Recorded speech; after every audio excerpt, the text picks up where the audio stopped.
What's up guys, Meredith with AmericanTrucks.com, and today we are checking out the PowerStop Z36 Extreme Truck and Tow 6-lug brake rotor and pad kit for the rear, fitting all 2019 and newer Silverado and Sierra 1500s. Now, brakes are one of those maintenance parts, and if your rear ones are starting to squeak or even fail on you, this set will be an excellent upgrade for better braking performance compared to your stock setup. Now, this kit is especially great for those heavier truck applications, adding that extra bite to slow you down if you have heavier armor on your Silverado or Sierra, you regularly haul stuff in your bed, or you're using your truck for towing. Now, this kit is just for the rear, which also allows you to customize your setup, allowing you options for the front, or simply just to maintain your brakes separately to save you some cash when it's time to swap them out. Now, this kit has a lot of good qualities that will elevate your braking performance, including noise-free stopping, so there's little to no annoyance when you're driving around, less brake dust than stock to help keep your wheels cleaner, which is a very nice added bonus to cut down on wheel maintenance, and good ventilation in the rotors to keep the brakes cooler when being worked, even in tough scenarios like hauling or towing, which will increase your brakes efficiency. Now, along with the functional benefits, the look of the drilled and slotted rotors will really just add that sporty touch to your truck and complement whatever wheel that you have with it, whether it's stock or aftermarket. Now, the construction of the kit here will be tough and one that won't have you questioning over time. Now, starting off with the rotors, these are going to have a cast iron design with drilled and slotted details to again help with better cooling, and they're going to feature a zinc plated finish on top, which will help with longevity, especially in poor weather conditions or if your truck is ever sitting. Now, the pads will also consist of a carbon fiber ceramic compound, custom designed for heavier applications while maintaining comfortable day-to-day driving characteristics, which will give you the best of both worlds. Now, the kit will also come with everything that you need for a super straightforward install. You are going to get new stainless steel hardware, and you're also going to get new pad sensors. So again, you're not going to have to question when it comes to putting these on your truck. Now, this kit for just the rear will come in at about $350, which will put these at more of a premium price point, but is well warranted for what's included. Now, when taking a look at other performance brake kits, this will include everything that you need for the rear to gain that extra stopping power while still keeping it to more of the basics if you don't need to go replacing everything just yet. Now, I think if your truck isn't in need of a complete overhaul for your braking system, but you still want more than the average brake kit when it comes to components and performance, this is a great option to consider. Now, install will be straightforward, but I still am going to give it a 2 out of 3 wrenches on the difficulty meter because you should have some experience when installing this kit. However, it should only take you about 2 hours, 1 hour per side to get the job done with some pretty basic hand tools. Now, at this point, we can head over to our shop and check out a detailed breakdown on how to get these onto your Silverado or Sierra at home. So that is going to wrap it up for me. Let's go ahead and get into the install. The tools you'll need for this project are a 1/2-inch breaker bar, a 1/2-inch ratchet, a 3/8-inch ratchet, a 14 and an 18 millimeter socket, a T30 Torx bit, a small flathead screwdriver, a pair of needle nose pliers, a caliper piston compression tool, some brake cleaner, and a clean cloth. Hi everyone, today we're installing a set of brakes on our Silverado, so let's get started with the uninstall of the stock system first. First thing we're going to do is disconnect our wear sensor connector right here on our brake pad. And to do that, we're going to use a pair of needle nose pliers, and we're going to grab a hold of this, pop it out, and then remove the dust cap from our bleeder screw here so that we can get our whole wire out of the way. So we'll grab our sensor here with our needle nose. You don't have to grab it too hard, and just pop it right out. And once we've got that disconnected, we'll go ahead and remove this dust cap, and then the whole thing will just flip right out of the way.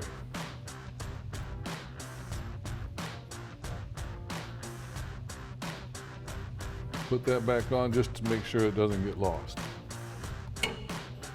Next thing we'll do is remove these 2 bolts, one at the top and one at the bottom for our caliper. And we'll do that using our 14 millimeter socket.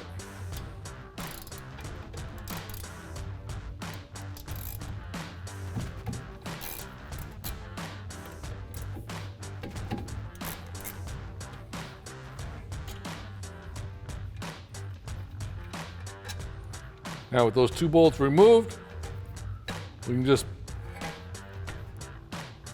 slide our caliper straight out.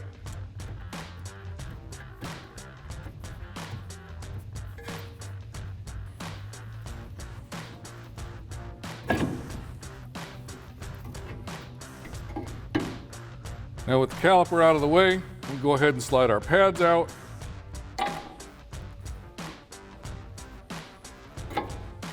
Now we'll go ahead and remove our caliper mounting bracket using our 18 millimeter socket.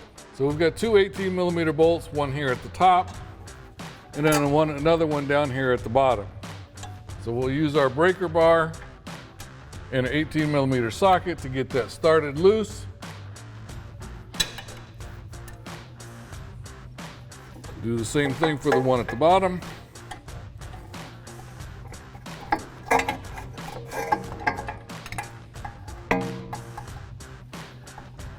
And then once you've got them started to become loose, we'll switch over to our 1/2 inch ratchet.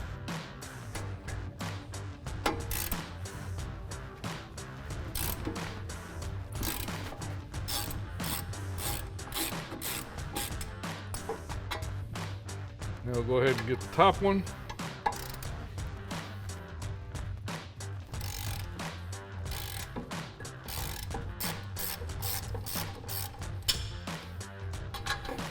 And then just slide the caliper mounting bracket out.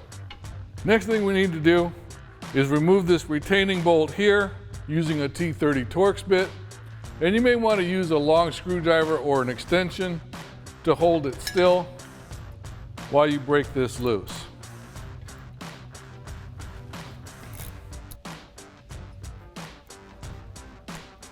And once you've got that removed, you should just be able to grab a hold of the rotor and slide it right off. Now this particular kit does come with a replacement wear sensor here, so we're going to go ahead and show you how to take that off. And we're going to disconnect it right here at the top of this bracket. What you're going to do is reach back and pull on the gray locking tab, pull it out till it releases, and then push it down to actually release the connector. Now here's your gray locking tab. So once you've got that slid towards the front of the vehicle, then you're just going to push down on it towards the outside of the vehicle, grab a hold of your connector, and pull it right out. Now we're ready to actually start the install of our new pads and rotor. First thing we need to do is replace these retaining clips for our new pads. To do that, you're going to use a small flathead screwdriver, and we're going to pry the old retaining clips out of the caliper mounting bracket, and then we'll snap the new ones in. So we're just going to use our flathead screwdriver, get underneath the lip of it here, and pry it off.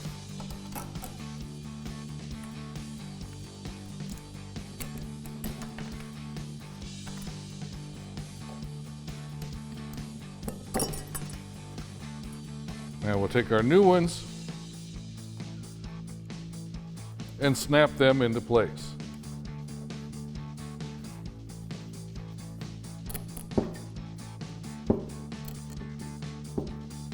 Make sure they're completely seated.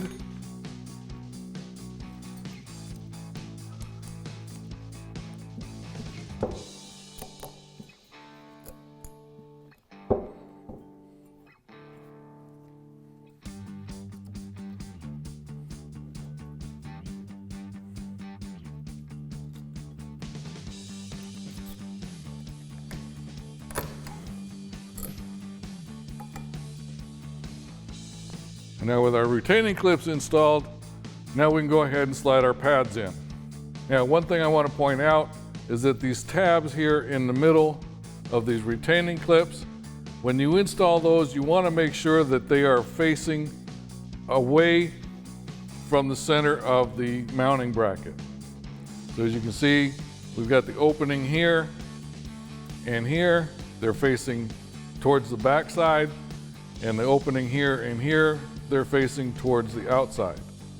Now we can go ahead and slide our new pads in, making sure that the bottom of the pad where it's flat goes against the flat side of the mounting bracket.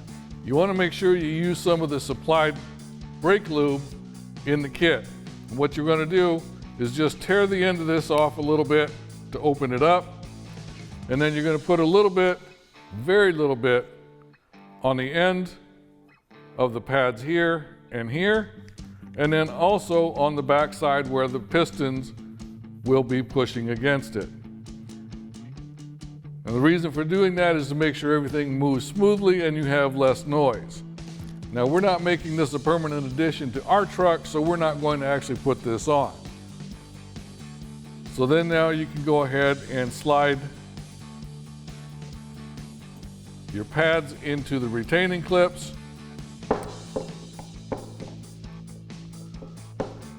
Like so. Do the same thing with the other side.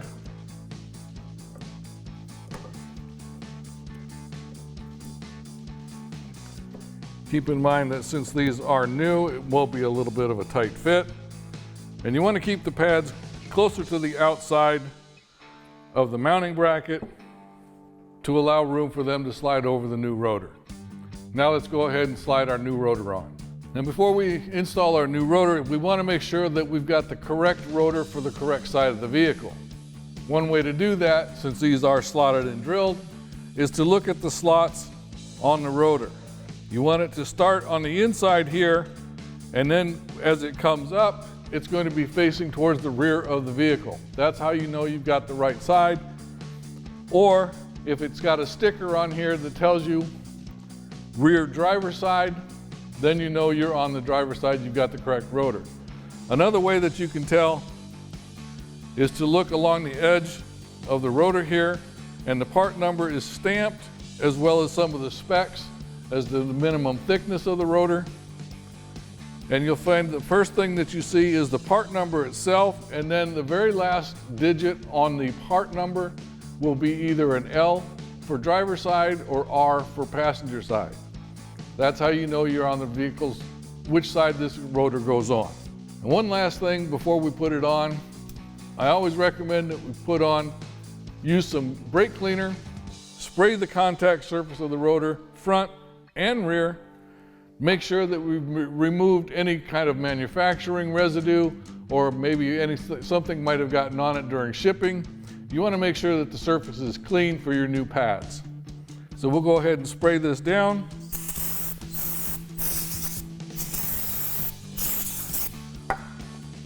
And then wipe it down with a clean cloth. And then do the same for the back side.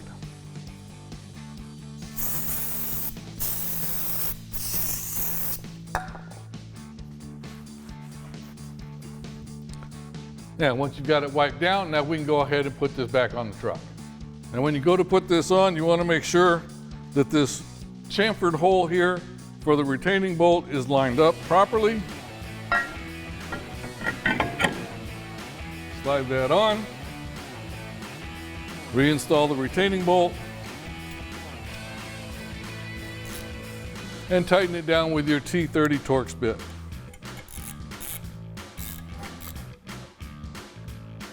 Now we can go ahead and install our caliper mounting bracket and our new wire sensor for the wear sensor.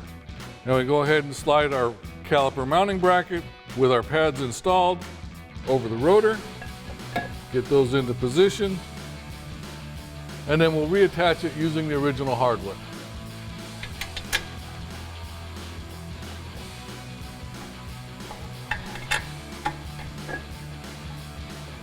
And we'll go ahead and tighten those down using our 18mm socket.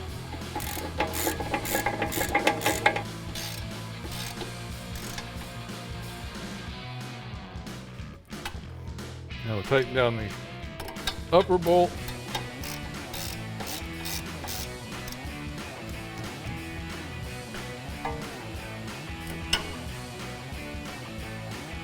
Now, before we actually install our caliper back on, we need to recess the piston inside the caliper. And to do that, you'll need a special tool that you can rent from your local auto parts store. Now, the tool that you're going to use to compress that piston back into the caliper looks very similar to this here. And the way that it works is you take this plate, slide it over the end. And then these two prongs at the end of the screw go into the two holes on this disc. And then these two on the disc are going to go into the slots on the piston itself. So we'll line up the two prongs on the disc with the two slots in the piston.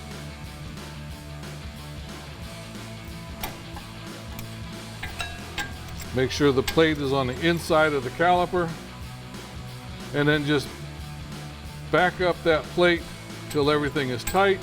And then once you've got it tight, go ahead and start screwing the screw, and it'll grab the piston and reseat it all the way inside the caliper. Now, once you reach the end,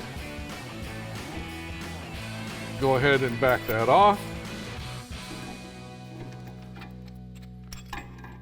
Remove the tool, and now we can slide our piston and our caliper over our brake pads.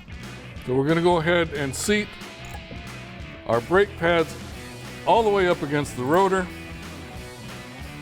and then we can slide our caliper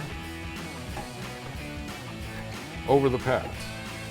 Now with our pads seated up against the rotor, we go ahead and slide our caliper over the top of our pads.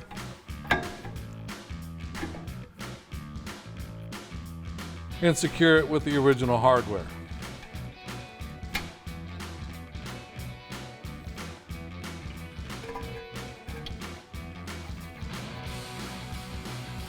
And now we'll go ahead and tighten it down with our 14mm socket.